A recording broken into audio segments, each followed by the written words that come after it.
শুধু কড়াইশুঁটির কচুরি খেলে হবে? কড়াইশুঁটির সিজন থাকতে থাকতে কড়াইশুঁটি দিয়ে নানান রকমের জিনিস বানিয়ে খেতে হবে।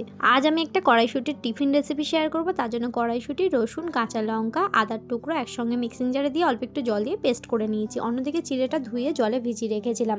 এবার কড়াইতে সাদা তেল দিয়ে কড়াইশুঁটির পেস্টটা দিয়ে বেশ কিছুক্ষণ নাড়াচাড়া করে ওর মধ্যে স্বাদ মতো লবণ আর চিনি দিয়ে দেবো। আমি এখানে মিছরি দিয়েছি, তোমরা চিনি দিতেই পারো। তারপর নাড়াচাড়া করে শুকনো হয়ে গেলে গ্যাসের ফ্লেমটা অফ করে দেবো। অন্যদিকে আমি চিড়েটা জল ঝরিয়ে নিয়েছি, স্বাদ মতো লবণ আর লঙ্কার গুঁড়ো দিয়ে হাত দিয়ে মাখিয়ে নেবো। সাথে আমি এক মুঠো আটা দিয়েছিলাম, তোমরা চাইলে ময়দা দিতে পারো।